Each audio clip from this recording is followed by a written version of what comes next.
सहजानंद स्वामी महाराज की जय जय जय।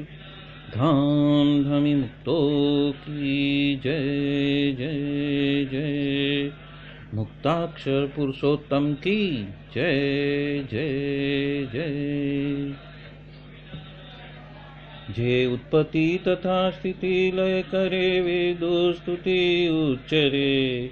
जे नरोम सुचिद्रमाणु समा ब्रह्मांड कोटि परे।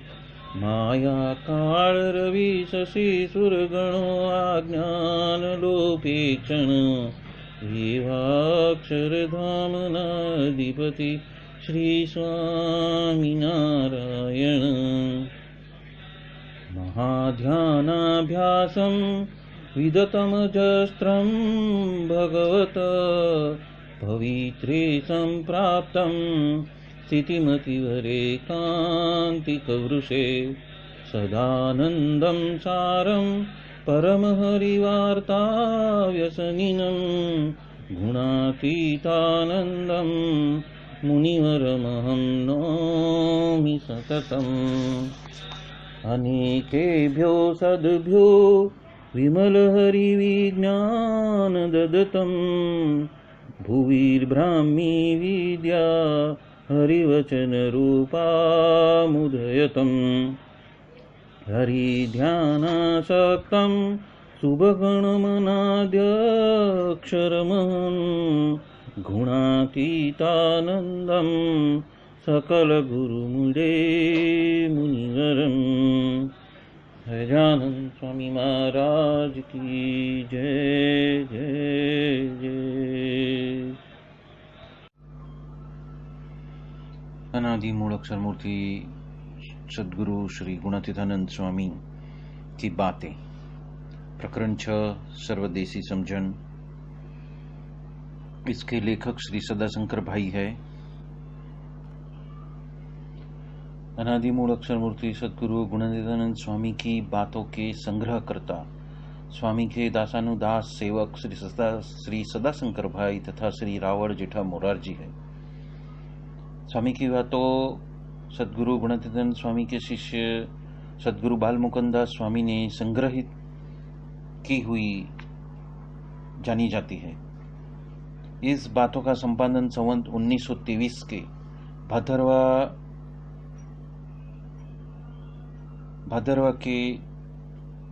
भादरवा मास तलक उसका संकलन सद्गुरु गुणातीतानंद स्वामी के दासानुदास सेवक श्री सदाशंकर भाई ने किया हुआ है। और उसके पश्चात का संवत 1958 तलक का फागन सुदी 13 तलक का संकलन श्री रावण जेठा मोरारजी भाई ने किया हुआ है। तो ये है उनके लेखक, प्रकरण 6 के लेखक, सर्वदेशी समझन के लेखक श्री सदाशंकर भाई। अब हम लेते हैं बात 7वीं। स्वरूप निष्ठा रखनी, नहीं तो बची हुई कसर दूर होएगी नहीं, ऐसा महाराज ने भी कहा है। और इसके ऊपर तो इसके लिए ये जो प्रकट पुरुषोत्तम जो महाराज श्री सहजानंद स्वामी हैं, वही सभी कृष्णादिक जैसे जो अवतार है उनके भी अवतारी है और सभी के कारण और सभी के नियंता है, उसमें लेस मात्र फर्क नहीं है।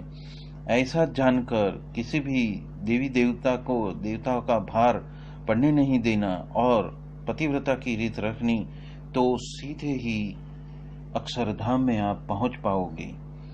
ये बात गुणातीतानंद स्वामी ने कही है। अब हम देखते हैं कि शुद्ध स्वरूप निष्ठा के बारे में क्या बात है। संप्रदाय के सभी ग्रंथों में निश्चय, निष्ठा, स्वरूप निष्ठा और उपासना वगैरह शब्द का समान अर्थ में जब इस्तेमाल हुआ है, वो सभी स्वरूप निष्ठा के बारे में ही बात कर रहे हैं। स्वरूप निष्ठा को यदि समझनी है तो 3 बातों का ध्यान रखना है कि सहजानंद स्वामीनारायण भगवान जो श्रीजी महाराज सदा सर्वोपरि सर्व अवतार के अवतारी, अक्षरधाम के अधिपति, अक्षरातीत परब्रह्म पूर्ण पुरुषोत्तम नारायण हैं, वो सदा दिव्य साकार है और सर्वकर्ता हर्ता है और सभी कारण के कारण भी वही है और वो सदैव प्रकट है। दूसरा, अक्षर ब्रह्म सत्पुरुष ऐसे गुरु ही मोक्ष का द्वार है और उनके द्वारा ही श्री जी महाराज सदैव पृथ्वी के ऊपर प्रकट रहते हैं। और तीसरी बात है कि गुणातीतानंद स्वामी अक्षर ब्रह्म है। ये बात यहाँ पे स्पष्ट होनी चाहिए कि शुद्ध स्वरूप निष्ठा का जो मूल है वो ये 3 बातें हैं। और ये जो बात 7वीं जो ली है उनका संदर्भ सद्गुरु गुणातीतानंद स्वामी ने वचनामृत कन्नड़ा मध्य 13 में से लिया है। और वचनामृत कन्नड़ा मध्य 13 की बात में महाराज स्पष्ट रूप से कहते हैं कि मुझे तो सभी हरिभक्त एक समान प्रतीत होते हैं और मेरे लिए कोई बड़ा या छोटा है ही नहीं। उपरांत मैं ही ब्रह्म हूँ उसका भी भार उनको प्रतीत नहीं होता है। और उपरांत मेरी सारी इंद्रिया की जो वृत्ति है उसको मोड़कर सदा हृदय के बारे में जो आकाश है उसके अंदर ही बरतती है। और जो हृदयाकाश के अंदर जो अतिशय जो तेज दिखता है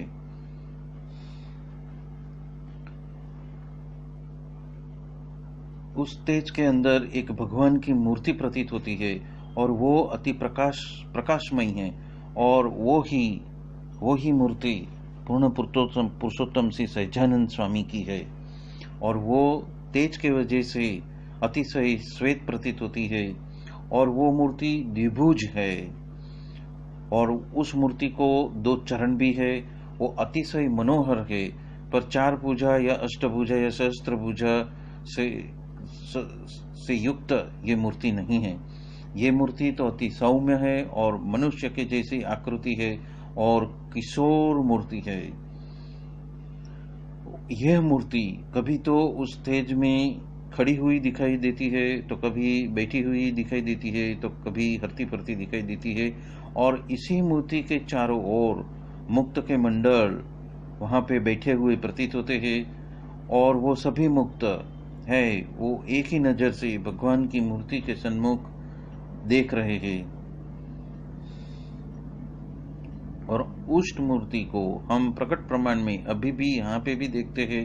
सत्संग में नहीं थे तभी भी देखते हैं और माता के गर्भ में थे तभी भी देखते थे और गर्भ से बाहर आए तभी भी हम उसको वैसे की वैसी ही देख रहे हैं। वो बात यहाँ पे महाराज सभी और ऐसे स्वरूप को जिसको पहचानने में आता है और उनका कोई भी विषय के संबंधी सुख में आसक्ति नहीं है और वो पुरुष को कभी भी आसक्ति बाकी बचती ही नहीं है। और जिस दिन ये बात आपको समझ में आएगी उस दिन पंच विषय जैसे कि काम क्रोधाधिक स्वभाव वो जीतने के लिए प्रयास करना नहीं पड़ेगा, वो सहज में ही आप जीत जाओगे। और वही जो एक रस तेज है उसको जो हम आत्मा कहते हैं तथा ब्रह्म कहते हैं या तो उनको ही हम अक्सर धाम कहते हैं। और उस प्रकाश के अंदर जो विराजमान है वो भगवान की मूर्ति है और उसको हम आत्मा का तत्व कहते हैं या तो फिर परब्रह्म भी कहते हैं या तो फिर हम उसको पुरुषोत्तम भी कहते हैं। और इसलिए भगवान जब जब मनुष्य देह धारण करते हैं तब भी वे कैवल्य रूप से ही है। और भगवान जो जो स्थान के ऊपर विराजते हैं वो जगह भी निर्गुण है और वो भगवान के वस्त्र अलंकार वाहन तथा परिचर्या के करने वाले जो उसके सेवक तथा खान पान आदि के जो जो पदार्थ भगवान के संबंध को प्राप्त होते हैं वे सभी निर्गुण हैं। और ऐसे रीत से जिन्होंने भगवान का स्वरूप को पहचाना है उनको हम पंच विषय में कभी भी उनकी प्रीति रह नहीं सकती है, ऐसा हमें स्वतंत्र रूप से प्रतीत हुआ है। और वो जो अक्षरातीत जो पुरुषोत्तम भगवान हैं वो ही सभी अवतार का कारण है और सभी अवतार पुरुषोत्तम में से ही प्रकट होते हैं और वापस पुरुषोत्तम में ही लीन हो जाते हैं। और यदि इस तरह की समझ भगवान के स्वरूप में यदि समझने में कुछ भी कसर रह गई तो आपकी जो कसर है वो कभी भी शुद्ध रूप में वो शुद्ध नहीं होगी, मतलब कि उसमें से आप मुक्त नहीं हो पाओगे। और वो बात समझाने के लिए यहाँ पे गुणातीतानंद स्वामी भी भगवान की बात से सहमति साधते हैं और उसी बात के ऊपर वो भार भी रखते हैं और भी कहते हैं कि ऐसी भगवत सरल संबंधी जो बात है वो शास्त्र में से भी अपने आप समझ में नहीं आती है, सदग्रंथों में से भी ऐसी बातें जो है वो समझ में नहीं आती है, पर जब सत्पुरुष प्रकट होते हैं तब उनके मुक्त की ये बात समझ में आती है, पर अपने खुद के स्वबल से, अपने खुद के बुद्धि बल से वो बात समझ में आती नहीं है। और इस रीत से यथार्थ भगवान का स्वरूप जब समझ में आया है तब भूत, भविष्य और वर्तमान उस 3 काल से भी विशेष दृष्टि यदि जिसकी पहुंचती हो उसको भी ये बात का कुछ गर्व नहीं होता है, और कोई वरदान दे या श्राप दे और तब भी वो निर्भय रूप से वो रह सकता है और हर्ष शोक भी उसके मन में आता जाता नहीं है। और इस रीत से जो दृढ़ आश्रय हो तो कोई भी बुंडा कर्म वो कर नहीं सकता है, और यदि देश कालादि के योग से यदि कुछ अवला कर्म यदि हो भी गया तो दृढ़ आश्रय वाला कल्याण के मार्ग से वो कभी गिरता नहीं है। और ये दृढ़ आश्रय और ऐसी समझ जिसके अंदर है और जो हमेशा अपने आत्मा के अंदर जो विराजमान मूर्ति है वही प्रत्यक्ष महाराज है, वही अक्षर रूप तेज के अंदर जो मूर्ति है वही पूर्ण परब्रह्म, पूर्ण पुरुषोत्तम, सर्वोपरि सर्वकर्ता हरता है, ऐसी समझन जिसकी स्थापित हो गई है उसका ही कल्याण का मार्ग हमेशा प्रशस्त होते रहता है और वो सीधे अक्षरधाम में पहुंच जाता है।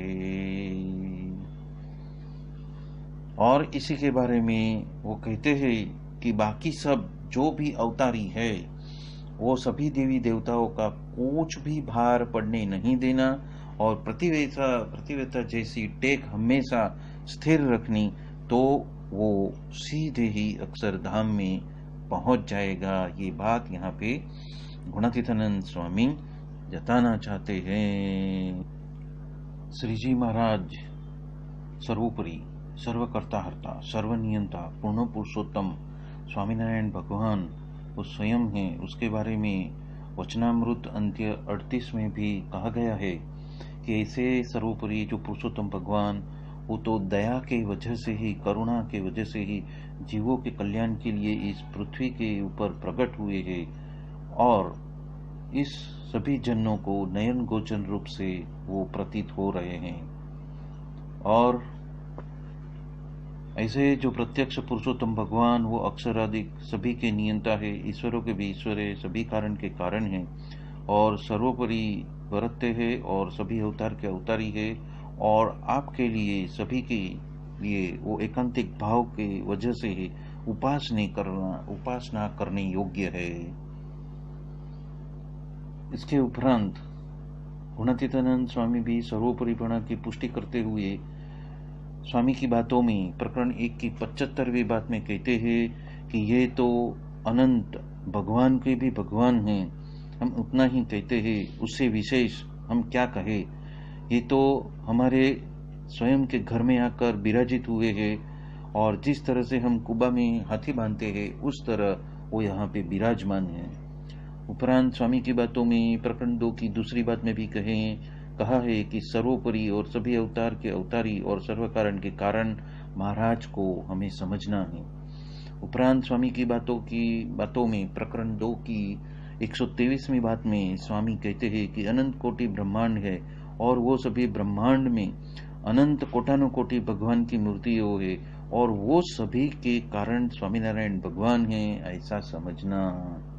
उपरांत स्वामी की बातों की प्रकरण 2 की 169वीं बात में 169वीं बात में कहते हैं कि उपासना समझनी, जो कोटाना कोटि भगवान के जो अवतार, जो श्री कृष्ण है, रामचंद्र है, वासुदेव है, नर नारायण इत्यादि सभी के कारण महाराज स्वयं है।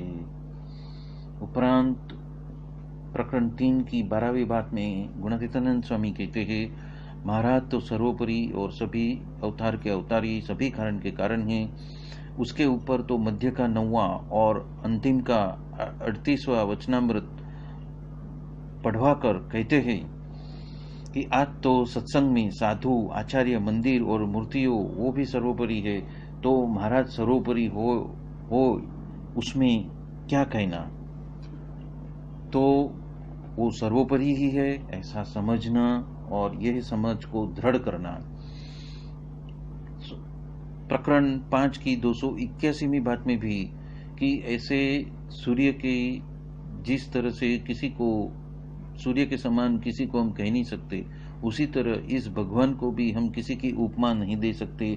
और आगे अनंत अवतार हो चुके और जो आगे अनंत अवतार होने वाले हैं वो भी ये भगवान का दिया हुआ सारा ऐश्वर्य वो ग्रहण करते हैं और उनकी आज्ञा में ही वो बरतते हैं। उसके उपरांत प्रकरण 6 की 21वीं बात में भी गुणातीतानंद स्वामी कहते हैं कि ये महाराज सभी अवतार के अवतारी है और उनको ही सर्वोपरि भगवान समझना है। उपरांत प्रकरण 6 की 26वीं बात में भी वो कहते हैं कि भगवान के अवतार तो असंख्य है, पर जो स्वामी महाराज प्रकट हुए हैं वो तो उसके साथ में 1000 भगवान के अवतार हुए हैं और वो पोते उसमें से एक, उनमें से सब में से वो एक स्वयं अवतारी है, ऐसा स्पष्ट रूप से समझना। प्रकरण 6 की 35वीं बात में कहते हैं कि हमें तो स्वामीनारायण भगवान ने कान में ही मंत्र कह दिया है कि हम तो सर्वोपरि भगवान हैं और किसी अन्य को हो तो किसी अन्य अवतार के जैसा हम कैसे बता सकते हैं। उसके उपरांत यहाँ पे श्री जी महाराज ने प्रतिव्रता की टेक की बात की है। तो कहते हैं कि हमारे इष्टदेव श्री जी महाराज है और उनके द्वारा ही ये संपूर्ण सृष्टि प्रकट है और उनके ही वजह से अक्षर ब्रह्म सत्पुरुष ऐसे गुरु के बारे में प्रतिव्रता की टेक से भक्ति और उपासना करनी, वो बात यहाँ पे समझाते हैं। यहाँ में वचनामृत अंत्य 16 में दृष्टांत देते हैं कि जिस तरह के हनुमान जी स्वयं चिरंजीवी है और वो श्री रघुनाथ जी के भक्त है, तो रामा अवतार के पश्चात भी अन्य कई अवतार हुए हैं, पर हनुमान जी ने तो रामचंद्र जी के बारे में जो प्रतिव्रता के जैसी भक्ति रही है, वो इसके लिए हनुमान जी की जो भक्ति है वो प्रतिव्रता जैसी भक्ति है। इसी रीत से जो भगवान के भक्त की यदि टेक हो, मतलब दृढ़ता हो, तो उसकी प्रतिव्रता जैसी भक्ति कही गई है। यदि ऐसा हम समझते हैं तो ही प्रतिव्रता जैसी टेक यदि हमारी, दृढ़ता हमारी यदि प्रकट सत्पुरुष में भी होगी और श्री जी महाराज स्वयं सर्वोपरि है ऐसा समझ के ही यदि हम प्रतिव्रता की टेक रखते हैं तो ही हम अक्षरधाम में जा सकते हैं। वो बात यहाँ पे बताई हुई है। उपरांत श्री जी महाराज वचनामृत मध्य 9 में कहते हैं कि हमें इस मूर्ति में बहुत ही दृढ़ आस्था रखनी है और भगवान की मूर्ति का बल भी हमारे साथ में हमेशा रखना है। और सर्वोपरि ने सदा दिव्य साकार मूर्ति और सभी अवतारों के अवतारी, ऐसी समझ, ऐसा भगवान का स्वरूप ही हमें प्राप्त हुआ है। और ऐसा यदि वो जानता है और कदाचित वो सत्संग से बाहर उसे निकल भी जाना पड़े तो भी वो भगवान की मूर्ति में से हेतु उसका टलता नहीं है। और अभी तो वो सत्संग से बाहर है, पर फिर भी देह रख के तो वो अंते तो भगवान के जो अक्षरधाम है उसमें जो भगवान प्रकट है, हमेशा है, नित्य है, उसके सामने ही जाएंगे। और दूसरी बात कही है कि यदि सत्संग में रहता भी है, लेकिन यदि शास्त्र के वचन में भी वो रहता है और उसको भगवत स्वरूप की यदि निष्ठा पक्की नहीं है तो क्या होएगा, तो वो जब देह रखेगा तब या तो वो ब्रह्मा के लोक में जाएगा या तो फिर कोई अन्य देवता के लोक में जाएगा, पर वो पुरुषोत्तम भगवान के धाम को प्राप्त नहीं हो पाएगा। ये हिदायत यहाँ पे वचनामृत मध्य 9 में दी है। इसीलिए प्रतिव्रता के जैसी हमेशा दृढ़ता रखनी, वो बात यहाँ पे गुणातीतानंद स्वामी कहते हैं। स्वामी की बातों में प्रकरण 3 की 12वीं बात में भी वही कहते हैं कि महाराज को पुरुषोत्तम जाने बिना अक्षरधाम में कोई भी पहुंच नहीं सकता है। स्वामी की बातों की प्रकरण 6 की 20वीं बात में वो और भी स्पष्ट रूप से कहते हैं कि यदि महाराज को वो रामचंद्र जी जैसा मानेंगे तो वो वैकुंठ में जाएगा, और वो यदि 4 हाथ और महामुकुट इसमें क्या, ये तो कुछ ठीक नहीं है। और यदि वो कृष्ण जैसा जानेगा तो गोलोक में जाएगा, तो उसको कुछ अक्षरधाम जैसा वहां पे सुख मिलेगा नहीं। और यदि वो महाराज को पुरुषोत्तम जैसे जानेगा तो वचनामृत ने कहा मुझब जिस जैसा वो मुझे जानेगा वैसा ही मैं उसको बनाऊंगा। तो यदि वो पुरुषोत्तम जानेगा तो मैं उसे अक्षरधाम में ही लेके जाऊंगा। ये बात प्रकरण 6 की 20वीं बात में भी गुणातीतानंद स्वामी ने बताई। प्रकरण 7 की 15वीं बात में फिर से स्पष्ट रूप से कहते हैं कि जिन्होंने हमें सभी अवतार के अवतारी समझा और सभी धाम तकी पर ऐसा जो ब्रह्म महल है उसके पति हमको समझा, तो उनको हमने अक्षर जैसे हमने बना दिए, अक्षर ब्रह्म बना दिए। और पूर्व के अवतार जेवा हमको जाना, तो इसलिए उनको अवतार जितना ही ऐश्वर्य दिया, और वो उनके धाम के जो पति है वो जाने तो वो उन्हीं के धाम में रहे। इसीलिए हम तो जो जैसा मानता है उसको हम ऐसा ही कर देते हैं। ये बात यहाँ पे स्पष्ट कही है। जिस अक्षरधाम में पहुंचने की बात गुणातीतानंद स्वामी कहते हैं वो अक्षर मुक्तों का एक दिव्य निवास स्थान है, जहाँ पे अनंत कोटि अक्षर मुक्त रहते हैं। वो एक ही है, नित्य है, सच्चिदानंद रूप है और सदा त्रिगुणातीत है, मायातीत है। और अक्षर ब्रह्म के इस अध्यात्म को प्राप्त किए हुए मुक्तो ही उसमें प्रवेश कर सकते हैं। और आत्यंतिक मुक्ति के वक्त ही अक्षरधाम में जाने के बाद वापस आने का रहता नहीं है। वो बात यहाँ पे समझाई हुई है। प्रकरण 14 की 100वीं बात में भी यही बात कही है कि आप महाराज को जैसा जानोगे वैसे ही धाम में आप जाओगे। मनुष्य में भी और पशु में भी जिस प्रकार से भेद है, और जिस तरह साधु और साधु में भी भेद है, और जिस तरह भगवान और भगवान में भी भेद है, और जिस तरह सभी अवतार एक सरीखे नहीं कहलाए जाते हैं। बड़े बड़े अवतार तो आज सत्संग में आए हुए हैं और पर्वत भाई के आगे सभी अवतार आके खड़े हो रहे हैं। तक तो फिर पुरुषोत्तम की पत्री पढ़वाकर कहा कि करोड़ जन्म में भी यदि हम ये समझ जाएंगे तब तक छूटका नहीं होएगा, मतलब कि हम मुक्त अक्षर नहीं बन पाएंगे। यदि स्वरूप निष्ठा में कसर रह गई तो हमारा जो लक्ष्य है पूर्ण नहीं होएगा, अक्षरधाम में जाने का लक्ष्य पूर्ण नहीं होएगा। और ये बात तो एक एकांतिक की समझण कहलाती है। ये बात बहुत ही मुख्य है और उसको ही एकांतिक की समझन कहलाती है। इसीलिए ये बात अवश्य समझकर ही हमें याद रखनी है और अहरनिश उसका मंथन या तो उसका लक्ष्य हमारे सामने रहना चाहिए। ये बात यहाँ पे बताई है। ऐसी शुद्ध स्वरूप निष्ठा की बातें गुणातीतानंद स्वामी ने बहुत सारे प्रकरणों में कही है और उसको मैं संक्षिप्त में लेता हूँ। प्रकरण 1 की 39वीं बात, 123वीं बात, 218वीं बात, 263वीं बात, 300वीं बात और 307वीं बात में भी ये बात उन्होंने कही है। प्रकरण 3 की 12वीं बात में भी ये बात कही है। प्रकरण 5 की 183वीं बात, 286वीं बात, 427वीं बात भी उस बात में भी ये स्वरूप निष्ठा की बात कही गई है। प्रकरण 6 की 7वीं बात और 236वीं बात, उपरांत प्रकरण 8 की 15वीं बात, उपरांत प्रकरण 9 की 53वीं बात, उपरांत प्रकरण 12 की 28वीं बात और प्रकरण 14 की 100वीं बात में, और प्रकरण 11 की 92वीं बात, 101वीं बात, 172वीं, 173वीं बात, 223वीं बात और 228वीं बात में भी गुणातीतानंद स्वामी ने स्वरूप निष्ठा की बात स्पष्ट रूप से यहाँ पे बताई हुई है।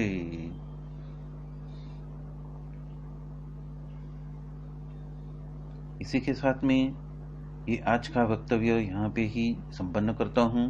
प्रकरण 6 की सर्वदेशी समझन में से जो सर्वोत्कृष्ट बात है, जो बात नंबर 7 में कही है, उसको आज हम यहाँ ही संपन्न करते हैं। बोलो सहजानंद स्वामी महाराज की जय जय जय।